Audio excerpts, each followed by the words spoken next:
Hello, welcome to All of the Day. With everyone today, this is Derek, and with me, as always, is Setzer and Except that Cheston. one time.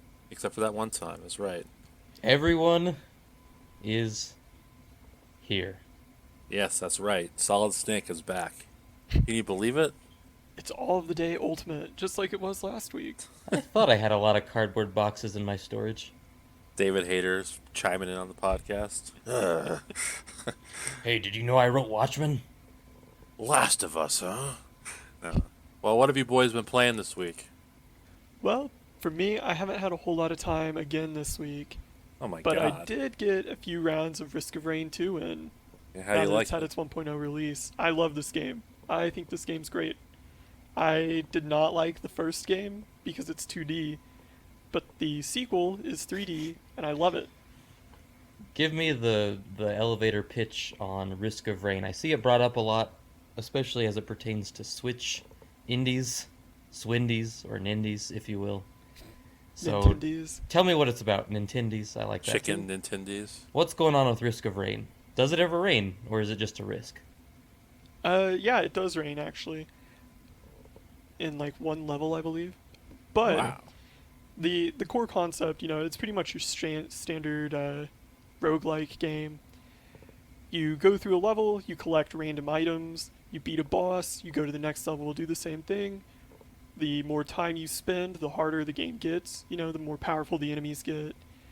And eventually, what you want to do is balance, how much time you're spending versus how many items you're getting and take on the final boss that they just added in the latest patch. There's different characters you can play as, they have different abilities you can unlock. It's a lot of fun. There's definitely characters I like more than others, there's definitely items I like more than others, there's levels I like more than others. But I think the game does a good job of, mixing it up, keeping it fresh, no matter how many times you play. So what's the hook like? Because it's a roguelike and there's a million of those. So what is it about this one that clicks with you? Because I don't know you to play too many of this sort of game. Yeah, I mean, generally, I really dislike this genre. I find it really frustrating and a waste of time, which is why Darkest Dungeon is one of my biggest like purchase regrets. But in Risk of Rain, the action feels really smooth. The graphics are the same, low poly style as Mega Man Legends, which, as you all know, I love. I don't know, there's just something about it. It's just a lot of fun. It's one of those games where when you start it up and you jump around, you use your abilities, you use your attacks, you start collecting items. It just feels good to play. I think that And that's the core of what's missing from a lot of roguelikes for me. feel is definitely important. That came up a few weeks ago when I talked about that indie game, Neon Abyss, which seems to have come out and fallen into the abyss because it did not feel good to play. And if you're a roguelike and you don't feel good to play, you might as well not even exist. I remember when permadeath in games felt unique and not like every game has them. Mm-hmm. Yeah, well, that's another thing I like about Risk of Rain is there's really no delay between when you die and when you Oh, get back to it. You start out pretty competent and you become very very competent, and if you die, you can start a new game and still feel like you can roll through it, right? It's not like an Iron Man run in Diablo where, you're spending tons of time. I would say my average Risk of Rain run, I think the longest I got was about 3 hours at one point, but my average is probably 70 minutes. And at that point, I'll just obliterate, which is like, you choose to end the run instead of dying. right. That seems quite a bit longer than the roguelikes I'm used to, where it's like, all right, your game lasts like 15 minutes and it's time to go. Right. So, Yeah. but it's 3D. I like the low. I like that someone went for a low poly aesthetic. It's just charming. I love that style. If a game has that kind of graphical style, I'll at least, watch a video to see what it's all about and give it a little give it a little taste. You won't blindly purchase? What's wrong No. with you? That's what I did when I bought Sudeki on the original Xbox. I was like, well, it's got anime characters on it. It's probably good. I mean, the name was Sudeki, so you assumed some kind of exciting Eastern influence, but what Right. you really got was, This is well, garbage. it's, yeah, But you know, not one of your better purchases. you gotta look out for those gems on the original Xbox. You know. Yep, all five Yeah. of them. Yep. Phantom Dust. Sudeki. I was about to say Phantom Dust. Somebody had to mention it. It's the obligatory obscure Xbox game that everybody says they love. Well, they gave it away for free on the Xbox, so I think you have access to it as well, Cheston. Oh. So Oh, seriously? yeah, so you can Well, you can what am I probably go doing play here? it right now. Oh Yeah. man, I'll play that and then all the other free games I got from there. 2 Human, Crackdown 2. That's gonna be a great night. So, Setzer, was there anything else about Risk of Rain 2? No, I think if that sounds interesting to you, give it a shot. You will not be sorry. Great game. I'll look it up a little bit because I've heard enough, and hearing you vouch for it, interesting. Well, I'm glad that you said that you didn't like the first game, because I also did not like the first game. So that gives me an incentive to actually try it, since we're in the same boat on that one. Yeah, I don't know what it is. There's very, very few 2D games that I like. I think the original Mega Man and Mega Man X games are the only 2D games that I like that come to mind. Well, one of these days we're going to have a Mega Man X episode. We're not. Oh, baby. Yeah. Anyway, Cheston, what have you been playing? Oh gosh, pretty much same as last time. Still trucking along in Paper Mario. It was a busy week, so playing 20 minutes or so at a time, which is not really a good way to make much progress in that game, but still enjoying it. Fallen Order, still playing a little bit. That was just hard to play this week, because that's the kind of game that I feel like you definitely can't play in short chunks. You really, a Metroidvania tends to be better when you play it in decent sized stretches, so I haven't gotten to that too much more. And I don't know, I'm gonna guess that you all don't want to hear me talk about playing backgammon. Is that correct? Well, you can That talk about it is. if you want. Well, Setzer doesn't want me to talk about it, so I All will right. just I will leave it at the fact that I quite like it. I've never played it before. Started playing it this week, and at least twice this week my evening has ended playing multiplayer with my wife and then her going, I'm too tired, and then quitting the game. So I don't know what that says about backgammon, but I like it. Wow. But what streamer are you on in Paper Mario? Are you still in the same? Well, I finished the second one before last time, but Right. this morning I got to play for a good while. I'm literally right at the third streamer. I'm at the boss fight. I just saved right before it, so I'm about to be done with that section, which was a great section. Well, Really that enjoyed Next the section's better. really enjoyed the little town, the little casino town run by the Sniffets. I thought that was a lot of fun. And yeah, it's still fun. I like that game quite a bit. Well, next section's a Wind Waker segment, so I'm very excited for you to play that. But Boring, broken, unfinished segment. Is that what you're saying? I know you're not serious. I jest, about that. I I'm jest. gonna throw you off this. That's the Mario Sunshine segment. Oh, how dare I you. jest again. I'm trying to think of, like, what? Wario Land Shake It? Can you say it about That that? game's pretty good. That All game right. is really polished. Okay. So for me, this week I played like a little bit of Fall Guys. I won my first match, and then I said, well, I'm probably good on this. And I haven't really played it much since then. My thoughts on it. Congratulations. Thank you. Thank you. I didn't mention this last week. I really should have, but team games in that game are fucking trash. They need to be delegated to a different mode, because it makes it so infuriating when you're like winning a couple in a row and you're like on round 3 and there's like 20 people left. Like, all right, we're splitting you guys into teams of 5, and your team all sucks, so you're guaranteed to lose. I don't think it's fun to to like lose based on what other people are doing. It's like a group project. Right. It's just not fun. Have you considered that you just don't like multiplayer games? I have considered that, and it's Okay. factual. I don't really like them. You don't. That's fair. I mean, I enjoyed this when it's like a competition among people, but good lord, like it's just it's tough. And their soccer and egg mini games are the worst. They're like the worst Mario Party cast offs you can imagine. So I like the single player stuff, but team, no thanks. And the other thing I've been playing is Ghost of Tsushima, the big Sony exclusive that people are talking about. I think this game is lovely. It is. I cannot believe it runs on a PS4. It looks way better than what that I expect out of that console. It's very aesthetic. It feels like I remember when it came out.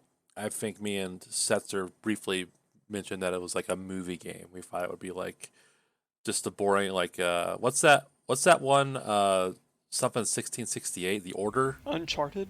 Oh yeah, Uncharted. This Yes. it is the order. No, I it's don't like think you got the 80, year right. 1886. Oh, 1880. There we go. Yeah. Was it 1886? Yeah, 1624. 1668 would be like really different than that. What the aesthetic they went for. Yeah, but it's actually there's like a ton of gameplay. Like there's actually too much combat. I wish they'd tone it down because the one thing I like with Paper Mario, the combat is my sticking point. I think the combat in this game is a little simplistic, but this is the one game where I would be like, this would be fine as a walking simulator. I think the scenery is so gorgeous. The story quests are like all interesting. It's a very lovely game. I'm surprised your impression focuses so much on the aesthetics and, surface level of the game, because I remember before this game came out, you and I were talking, like you said, oh, it's a movie game, and I remember we both agreed neither of us has any interest in this game whatsoever. But here you are, and you're more interested in the aesthetic quality of the game as opposed to sort of the, what you and I typically go for, which is the core gameplay. Well, yeah, I feel like it does a good mesh of things. Like I feel like the world actually feels unique. Like it's not just like a giant empty barren terrain. The world is actually fun to explore, which is unique for me in these kind of games. I my qualm with big open world games, even ones I love like Metal Gear Solid 5, is that the world is just boring. And this one, like everything's cool. It looks very visually unique and interesting, and all the things you do that aren't combat are like fun. Like you can go like compose haikus, and that involves like choosing from a set of options. So it's pretty simplistic, but it's interesting. And like you go into a hot springs and reflect on your life. It's just fun. It's You know what that reminds me of? what's that? Persona 5. Yeah, yeah, You can go to the bathhouse, you can go to the baseball game, you can go to the arcade, you can talk to your friends, go to a cafe. yeah. It's just a slice of things, and they're going for that Akira Kurosawa vibe, and they totally hit it. I think this is mission accomplished big time. Are you playing Kurosawa mode? No, the colors are too pretty to turn it on the Kurosawa mode. Kurosawa mode turns it into black and white, and this game I think has like such a great lighting system, and the trees and flowers are all visually unique. It's just playing black and white seems would be a lesser experience, I think. So are you saying that you're not going to play it in color and then play it again in black and white and then No. vote on USA.com about which one you like better? Wow, that's a callback. Oddly specific, but Yeah. What was that? Was that Monk or was that It the was Monk. Suits? Yeah. Okay. No, it was Monk. It was Yeah. You're gonna watch. It was and it was great. It was back to back, 2 hours of Monk. Watch the first hour in color. Watch it again in black and white, and you decide which one you like better. I wish you had played any of the old Assassin's Creed for more than a few hours because I've heard that this is similar to Assassin's Creed 2, or rather Assassin's Creed before it became, every other game like it is now. Well, that makes me interested to try Assassin's Creed 2. One other thing I feel like I need to mention is that I really enjoy how the story is done. Like, it feels like episodes of, like, a samurai television show. It has, like, a title screen. Like for Rurouni each one. Kitchen. Yeah. And so, like, you feel like a true, like, a samurai roaming the countryside. It's awesome. So, this is something that As Setzer mentioned, I had no interest in this, and then people started talking about how good it was. And I was like, well, I have birthday money. Let's give it a shot, and I'm glad I did.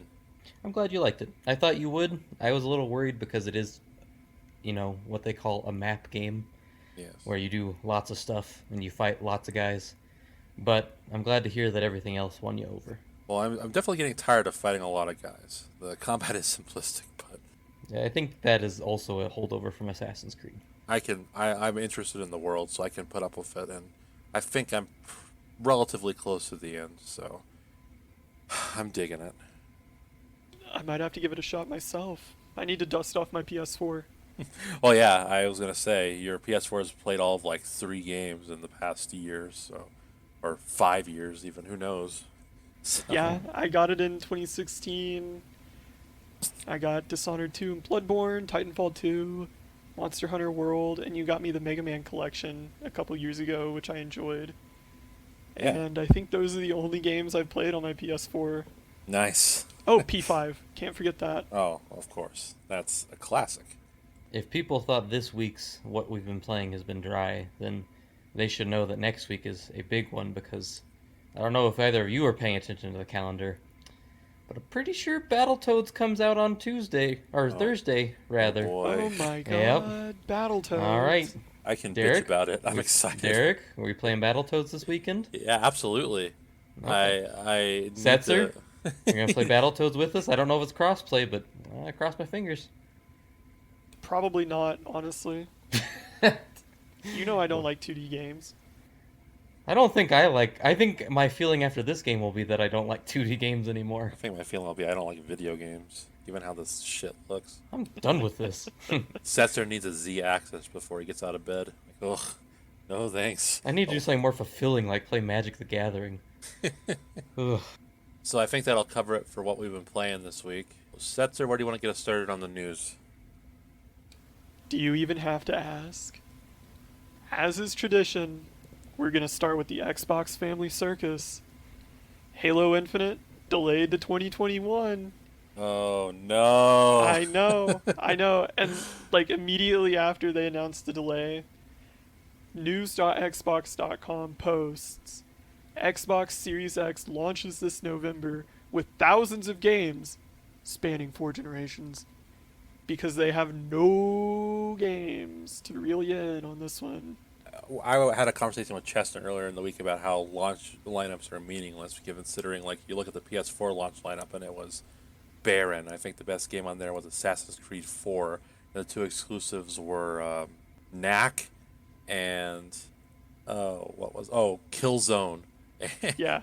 and guaranteed classics. So I don't think it's super important to have a great launch lineup to predict success. However, the Xbox is already playing catch up.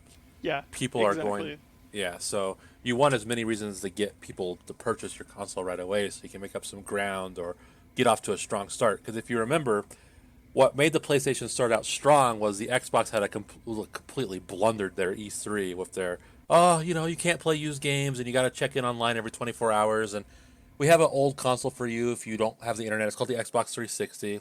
Completely blew it up.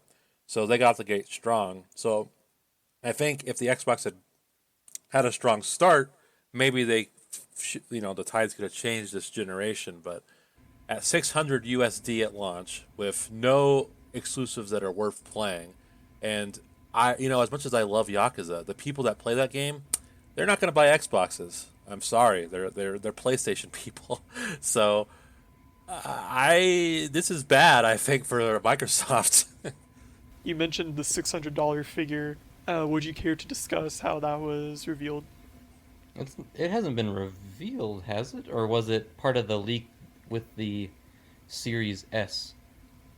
So Monster Energy is putting out, a sweepstakes where you can win You can never an count Xbox, on Monster right? Energy.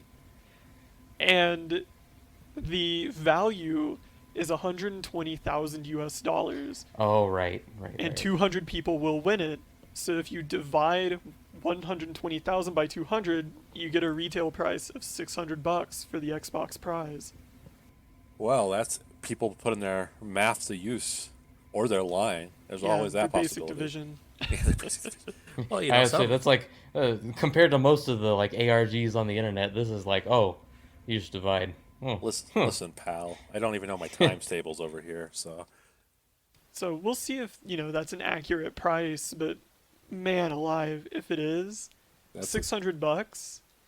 $600 with nothing to play. Because from Yeah. what I've Yeah. gathered, like I will, I'm an idiot, so I was considering getting both at launch.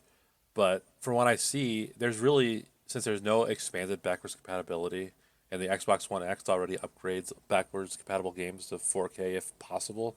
There's really no reason for me to upgrade. So even someone like me is like, I don't know about this. To be fair, do you have any reason to get a PS5 either? No, not No. really. It's like this console launch blows. They're both going to be $600. I Right. think we should just Mm-hmm. expect that. They're both going to be $600. The smoke on the street is that the PlayStation 5 is not especially friendly to develop for and could have some technical deficiencies. Back to the PS3 Microsoft has no days. games. Oh man, I do not care about either of these consoles right now, I'll tell you that much. Amen. Well, Amen. well, I'm a loser, so I'm gonna buy Oh one of them at no, launch. don't get me wrong. If I have my druthers, I'll get one of them. But but I'm not Yeah. excited about it. I think these are like if this year was supposed to be the year where they're drumming up excitement for a new generation of consoles, then mission failed on every front in Well, my yeah. Mission mind. mailed, even. Like the Yeah. only thing I have seen so far that has made me think, I would like to play these new consoles is a Ratchet and Clank game. Come on, Ratchet and Clank. That's it. Like they they they have really, I think both companies, Microsoft pretty bad, Sony as well, really just mismanaged this whole year, and I just don't understand what they're rushing for either. To be honest, Well, we talked about this a little bit a few days ago, and like I said, these kinds of things are planned years in advance. they are they are, but you know you if you think about or if you just look at the numbers for hardware, this recent NPD's show has shown the spike for the Xbox and PlayStation. The pandemic created spike in sales has died off, but they did pretty well, all things considered, in their last year of relevance, right? And there's still games coming. You have Cyberpunk in November, like so you have games coming all the way through the year. I don't understand why these companies didn't just take an L on this year and kick the can down the road maybe next holiday when they actually have something to point to instead of just $600 hardware with nothing to play. It doesn't inspire confidence when you say the PS5 is hard to develop for. It brings me PS3 flashbacks where people were grappling with the cell. I think the more Well, it's damning thing I've heard is I've heard speculation from some on the tech side that there could be issues with the PS5 such that it might have that PS3 syndrome where games just notably looked worse or played worse or performed worse on the PlayStation hardware for whatever reason. I don't know how valid that is, and I mean a lot of this stuff is speculation based on the specs, but So good Sony will come back. Good to know. Good to know. well, their first party stuff was good, yeah. time will tell. I think it's going to be incomparable to the PS3 situation where, they went with this entirely proprietary CPU arch. Whatever they do this year, it's it's not going to be like that. There Well, may be no. some arch problems, there may be some tech specs, but I don't think it's going to be similar to the gap between, say, the PS4 and the Switch, right? Where you can't port games. I think that, Oh, but you you know, can. in a few cases, yeah, you can, but you know what I mean, generally Yeah, I speaking, do. I right? do. Um, Yes. yeah, I mean, I think that PS5 is still going to get all the multiplats, which make up a bigger and bigger proportion of a console's games each year, and PC's games, I should say. I waited 3 years to buy the PS4, so I'm more than happy waiting 3, 5, 6 years to get a PS5 on discount or whatever. What's going to make that decision for me is going to be the first party games. All the others I can probably play on my PC, right? And in that regard, Sony has, given me a lot more confidence than Microsoft ever has. Well, I know that on November 20th, 2020, when I come and say, hey guys, I bought a PS5 and Setzer mocks me, I will have a report for you guys and we can talk about it then. Complicating this situation, you have Microsoft preparing to launch the Xbox Series S, which is the Xbox Series X that's worse than the Series X, but better than the Xbox One X for, presumably for a discount. So I'm interested to see how people will react to a budget console. I don't think this has been done before. Not at launch, for I'm, sure. yes, very curious about it. I would like to see the specs and the differences. Yes, that's where my head is at. I What want to if know they what the spend- shortcomings are. What if they spend all this time hyping up 4K and then everybody buys the cheap console that can't do it? Well, if it's better I than the think- One X, it can do it a little Yeah, bit. I think it'll do some 4K, but it won't be your 120 frames per second Yeah, exactly. meme Well, console. I mean, let's be real. The most popular console on the market right now can't even hit 1080p most of the time. So clearly, resolution isn't the most important thing. I think Backgammon is at 1080p. Oh, well, I said most of the time. Backgammon, I mean, clearly he can hit I think it, that but- runs at 60 frames even. Those dice sure do roll It's ray smooth. traced and everything. Oh, Yeah, my. Well- it is. I do know the cups in Yahtzee look very nice in Clubhouse games. So. It's yacht. Oh, Yacht, yes. I'm sorry, the non-copyrighted one. The Or public how- domain board Or, game. or how Uno is last card. Oh, so it's so different. In other news, the Fortnite app spat. I know, Derek, you had some takes on this one. Yeah, my take was that I hope both lose all their money and go bankrupt. That'd be pretty sweet. But as everyone knows, they're too rich to fail. Epic patched Fortnite on the iOS store and the Google Play Store to include their own microtransaction system where you can buy V-Bucks or whatever for 30% cheaper because, of course, Apple and Google skim 30% off the top when you make those in-app purchases, right? Right. So Apple, control freaks that they are, immediately pulled the plug on that, and when the situation started to get hot, Google did the same. Epic sued them both, and we'll see what happens.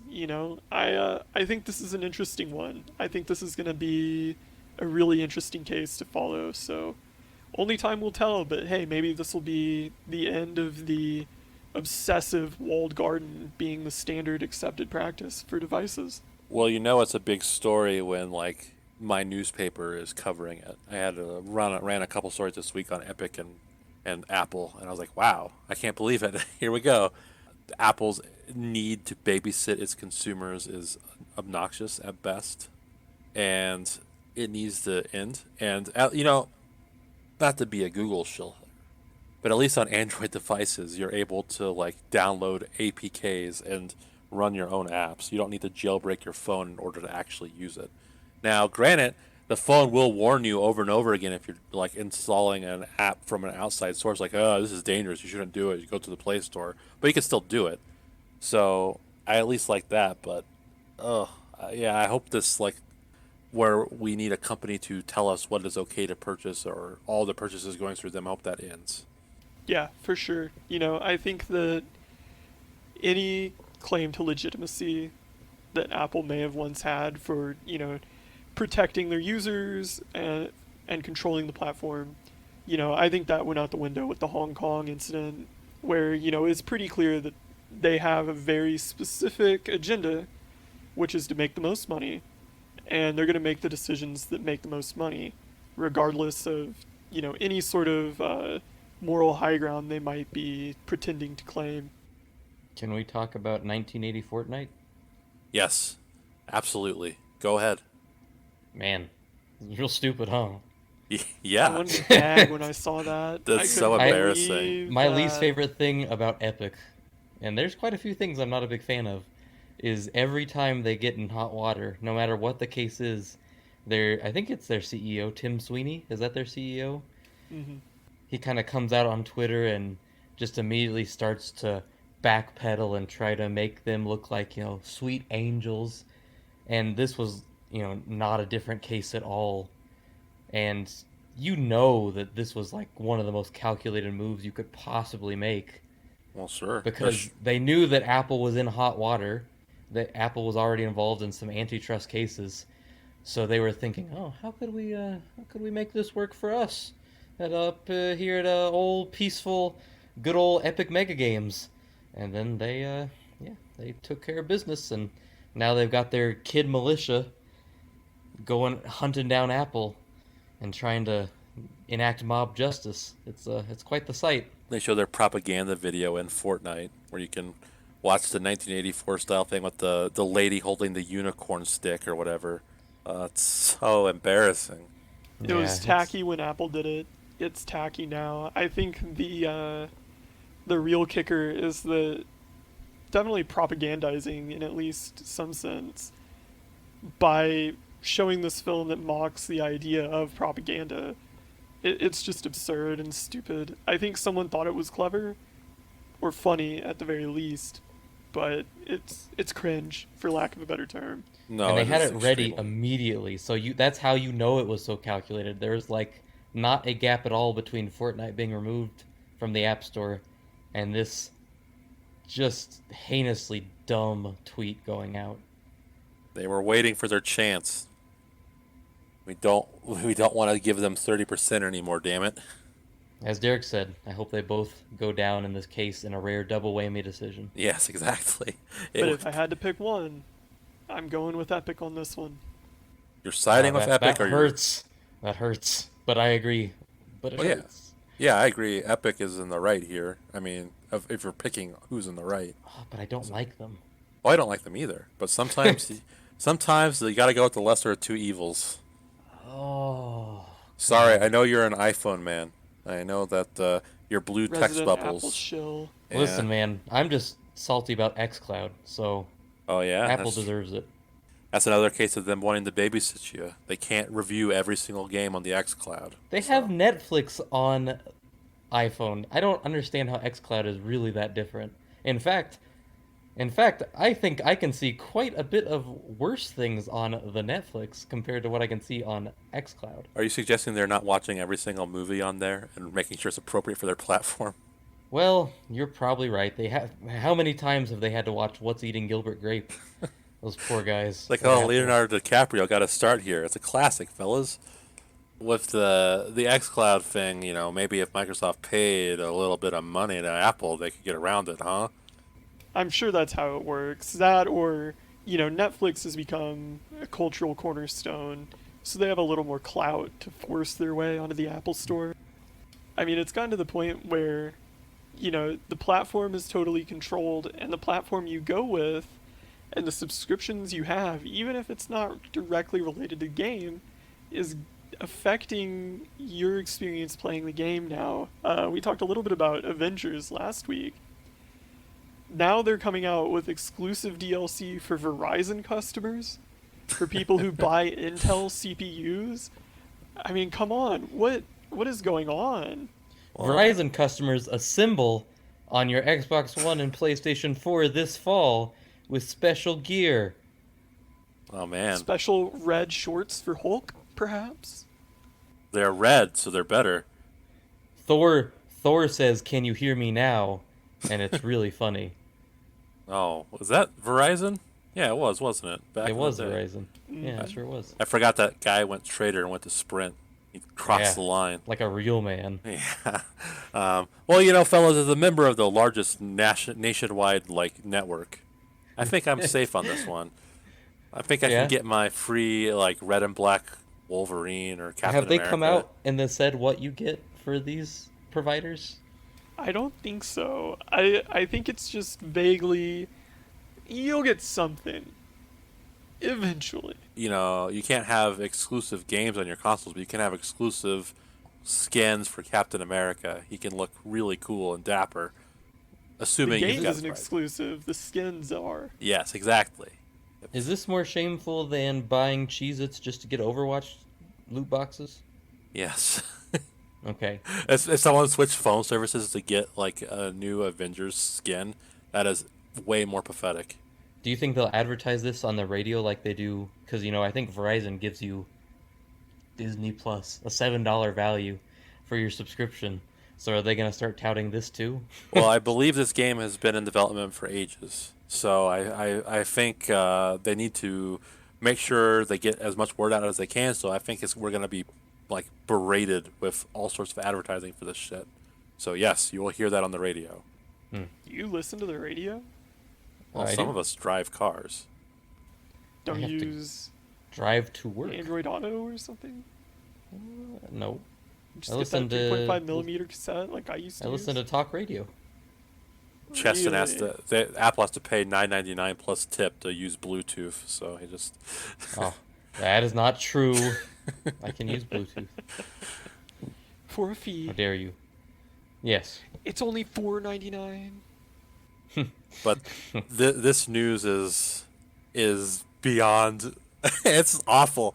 Like I thought it was bad last time we were talking about how Sony was signing Spider-Man for an exclusive contract, but this is so stupid.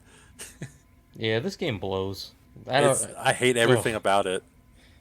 I hope it doesn't even come out. I mean, the fact that it's like a Destiny clone of all things, about a superhero game, like talk about chasing trends. Cheston, I think it was you who said, "Oh, to be a fly on the wall" when they decided to scrap what they had and make a Destiny clone. Well, yeah, they had something that Spider-Man game did pretty well. That single-player open-world game, and they probably had something kind of like that. And then some executives came in, Square Enix, that hotshot Square Enix marketing team, fresh Do you off remember- of opening the Tokyo RPG Factory, and said, "Hey, whoa, what are you doing? Destiny is huge." So, what's this about EA Play? Well, along the same lines, instead of getting free DLC for buying a CPU or a phone contract, EA is rejiggering their brand a little bit. So instead of Origin Access and all its affiliate services, it's going to be EA Play. And right in the announcement, they're already talking about member exclusive in-game content for you to enjoy with your subscription. So now, you have to buy the right phone, you have to buy the right processor, the right console, and subscribe to this service, and buy it on the right store, and it has to be a Wednesday, and you'll get, it's like the stars have to align to figure out what you're getting in these games these days. What the hell's going on? Well, I'm looking forward to the Polygon article about how games are so expensive to make and they have to find ways to make money even though games has never been more profitable. Also, your wages aren't going up, by the way. Yeah, yeah, exactly. I'm not surprised to see it go this route. It's awful. I think the idea that you can have exclusive content that you have to subscribe to a service for is bad. On the other hand, I feel like a lot of times DLC is just not worth getting. Like when I buy a game, the base game is usually all I need or want. But even still, knowing that if I really get into something like, well, I really want to check out this extra content, the fact I have to subscribe to an additional service I have no interest in to get it, I don't like that. Yeah, I'm sure it'll start small, but eventually, if no one raises a fuss now, you just know it's going to be, pervasive story DLC. Like, imagine if, the next Dragon Age game, when that comes out in 5 years, the DLC is, subscription only, and if you stop paying the subscription, you can't go back and play the DLC or something like that. Oh, I could see that happening. And they always start small. They try to get you. Look at Horse Armor. It's where all the microtransaction stuff started on consoles. That was just a little thing, but it exploded from there. Fun times ahead, I suppose. So work on your backlogs, I guess, is the moral of the story here. So speaking of backlog, Control is in mine, and it looks pretty cool, but it's following the 2K basketball game trend of charging for the new console version instead of offering free upgrades to people that bought it on PS4 or Xbox. How do you guys feel about this? Bad. Yeah. Oh, sorry, badly. Well, Oh, okay. Thank you. I'm of two minds on it. On the one hand, as a consumer, obviously, this is a load of BS. As a developer, I could see them Boo. making the case that we invested a lot of time and resources working on these graphical features and we need to recoup the cost. This But, game's on PC. They've already done these graphics and features. well, frankly, I'm not going to buy it either way because this looks like a really boring, generic third person shooter game to me. But, Wow, uh, shot at me for putting it in my backlog. What a dick. I think that's the justification that they'll give if people don't buy it. You know what I mean? Oh, for sure, because that's what the 2K is going to say. Like, oh, we put all this extra work in the sweat tech. Gotta charge that next gen fee. With Control, yeah, that's probably what they'll say. I think it's questionable. I don't know why a game that's already been released needs to do this already, but there we go. I don't think Control did very well, so I think they might be trying to capitalize on their small but rabid, because Remedy has a very devoted following, so this might be some of that, trying to cash in twice on a fan base that probably will go along with it. Well, for what it's worth, I heard that the console versions of that game were putrid, like really rough. I did hear they were pretty rough. But now you So can buy them again. exactly. So you've already spent your $59.99. So instead of fixing your shitty product, we're simply going to charge you again. Please buy it. Please understand. Yeah, please understand. Exactly. Well, if they said it like that, people would understand. Yeah, that's true. I would totally fall for it. Like, all right, well, Shigesato okay. and 24 is that way, so If Sakurai told me that, I would do anything. that's right. Another game that looks visually interesting, but that I haven't played, This War of Mine. Have you guys heard about this? I've heard of it, but I have not played Heard of the it. game, don't really know much about it. I've seen it played, though I haven't played it myself, and it's sort of like a survival story game. You have to make the best of life after, a devastating war. You have to make decisions about, are you going to kill this person for food? Where are you going to live? Are you going to help this person out? Da da da da da. It was actually added to the reading list of a school in Poland, and I believe that's the first video game to do so. I think you're right. I certainly can't think of any others, unless the novelization of Metal Gear Solid snuck on any must-read lists. Novelization of Mega Man 2, which I need to buy Setzer one day. Um, but that's pretty interesting. There are a couple games I wouldn't mind seeing on lists like this, but it's nice to see that people are kind of taking storytelling in video games seriously enough to put it on a reading list. Well, it does come with the caveat that This War of Mine is a Polish game. Oh, of So course. there's a little bit of national pride involved, I'm sure, but I think that from what I've heard of it, it does seem like a really compelling take on that kind of situation. And, I think that it kind of does speak to the potential the medium has to engage people in that kind of situation and invite them to think for themselves and Yeah. deal with the consequences in a way that, a book where you're following an external character can't really grab you like that.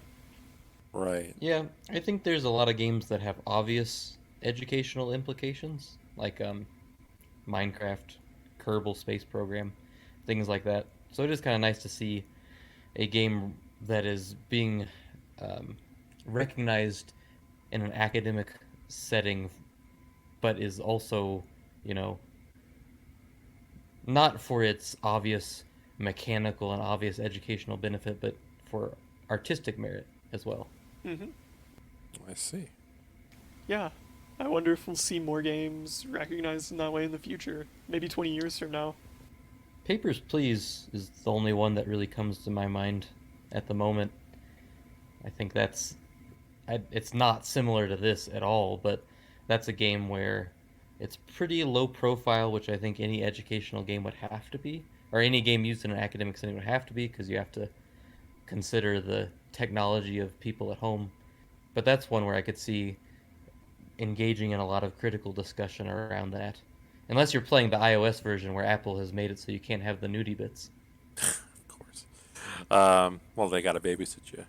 I feel like a Telltale style game would be very handy for education if they decide to go that route. You mean like Bandersnatch? Sure, Bandersnatch. Let's go with that. Bandersnatch. That's It's the Black Mirror episode. I was Okay. actually trying to trigger one of you to go into a Black Mirror thing. I mean, I think Boy, it's like what the if most... computers bad? Exactly. It's very low vibration sci-fi.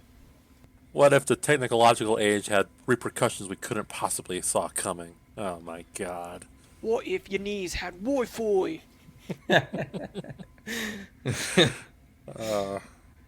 Man, that's. What if the internet was out and you had to put on clothing and your clothing required a password? You'd have to walk out Internet naked. of Things, eh? Really makes you think, innit? It warps you, it blew your mind, huh? Bruv. I was trying to think of that World War One game from Ubisoft. Valorant. Valiant Heart. Valiant Heart. Well, it's Obviously, not, it left an impression. yeah, so I'd say that's something that could be considered educational. I guess. I guess. I guess.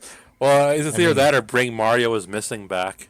Mario's Time Machine. Oh, Or is that Mario typing game, Hotel Mario or something like that? That's not a typing game. no, I think that's an open doors game. Mario Teaches Typing is a game. Or- Mavis Beacon. Let me see. Or High School. Not High School of the Dead. That's an anime.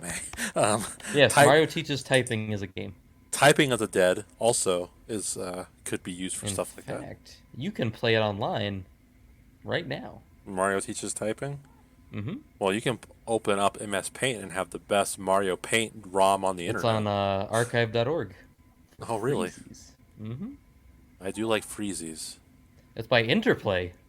That seems a little bit outside of their bailiwick. Speaking of educational stuff, Cheston, how do you feel about VR being used as a teaching device? Because in Poland, they developed some like levels in Half-Life Alyx to have educational utility. So how do you feel about something like that? It So I was could with be Poland cool. with this educational stuff. Yeah. Well, they have the means in. Well, they don't. I wouldn't say that actually. No, I don't know enough about Poland to say one way or Well, the other. I'm just saying So because scratch that. the first bit, this war of mine was a Poland thing, and this Yeah, it was. Half-Life Alyx. So I tend to be pretty skeptical of technology in educational settings, mostly because most people in education are just like so eager to glom onto anything that looks even remotely promising. Like if you think back a few years ago when fidget spinners were a thing, there were schools that were investing big money in fidget spinners, and I mean those people look pretty silly now. And I also think about the time I got yelled at because I didn't think Nintendo Labo would be useful in the classroom, and I was told I was a horrible person for thinking so. And Yeah. I don't think anybody even has a Nintendo Labo anymore. They've all been recycled. So, anyways, yeah, I was gonna bring that up. aside, I think it could be cool. The way that this school is using it seems highly impractical for almost every other educational setting in Well, the yeah. world. So, I mean, good for them. It kind of seems a little gimmicky the way they're doing it. I think the real use for VR in the school system would be in educational settings where the students maybe don't have access to quite as many resources. Speaking to like a rural setting where maybe they don't have the funding to get such resources or go on trips, but if they don't have funding for that, they don't have funding for VR. So, Well, wait and see is what I would say. But it's neat. I enjoyed reading about it. I got a bone to pick with you on that one. Sure, pick I He away. loves the think that, Labo. yeah, I still got my Labo. I don't have a Switch for it, I but got my cardboard just hanging around. I built a um, piano. I built a duck. Um, but no, I think that, you know, the the cost of VR will only go down, and I think it will only get more pervasive and more advanced from here. But the cost for a lot of physical items that you're talking about, or the cost to go on a trip, that's only going to go up or stay the same, but with inflation, right? Whereas I think that VR is going to become such a commodity that the case for it to be, paid for with state funding will be a lot easier to make in the future. I think at the end of the story, they outsourced to some company to make their levels for them. It's a local company, Yeah, and it's not requiring students themselves to own a headset. They're watching it as a video basically, as opposed to getting into the environment themselves. They're watching the teacher interact with the environment. Cheston's right that this specific way they're doing it is very, very gimmicky yeah. and probably has no like real value except as a prototype for things to come, For sure. I think that eventually VR is going to have some kind of impact on education. Whether that's for good or ill is yet to be seen.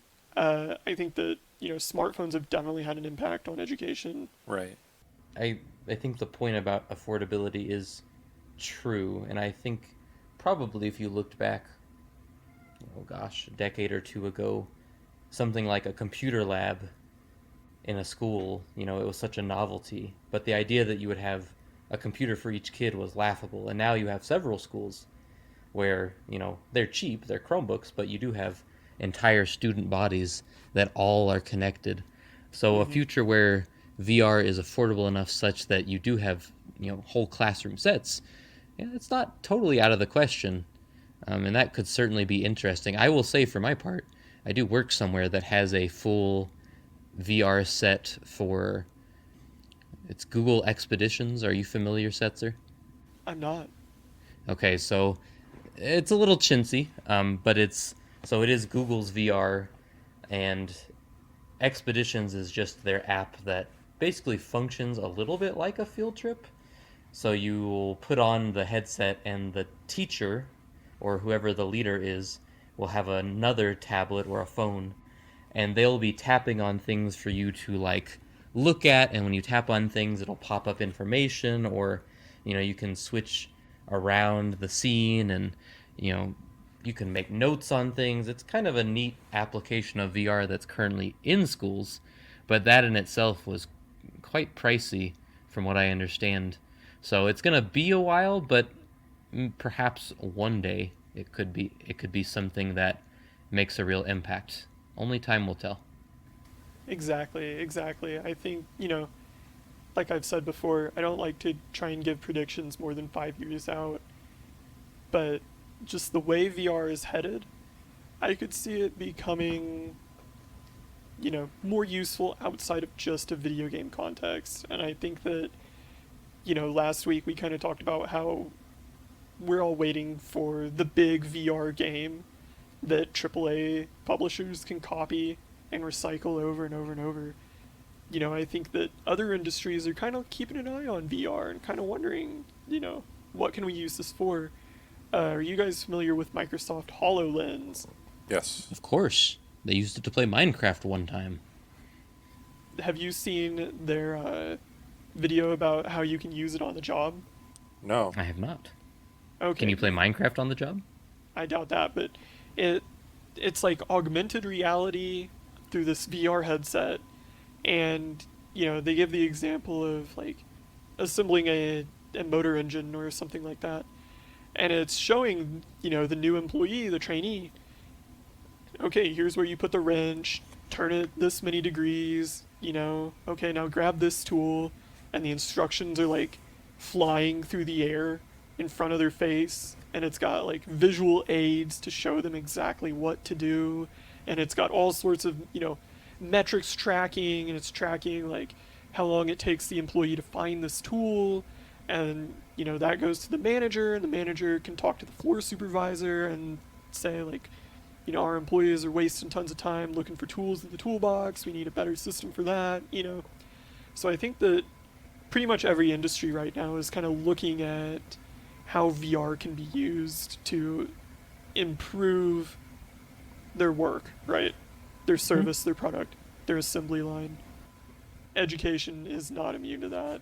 In the same way that, I don't know at your school how it is, but Blackboard, learning management systems like that, yes, very pervasive now. And I think that, 20 years ago, people would have been like totally baffled by the idea of like going to school on the internet, right? Well, I'll tell you from experience, they continue to be baffled by that notion. But unlike Labo, yes, I do think VR has potential. I don't know that this story really highlights it very well because, boy, that isn't reproducible. But it could be cool if done right. It's reproducible in your school, you rich bastard. Hey, man. With your VR lab. We don't have a VR lab. If you saw it, you would be like, "Oh, okay." Every student gets their own Valve index. Yeah. All our lessons are in Half-Life Alyx. It's a dark. I learned to read in Half-Life Alyx. Time to brush up on your Gmod, Teach. Oh man, no. Gordon Freeman teaches you how to read. Gentlemen, he doesn't talk. It's time for science. Well, I guess that'll be it for this week. You can reach us on Twitter at alltodaypod or at Gmail at alltodaypodcast@gmail.com. This is Derek. This is Cheston. And I'm Setzer. And we will see you next time. Adios. Bye. See ya.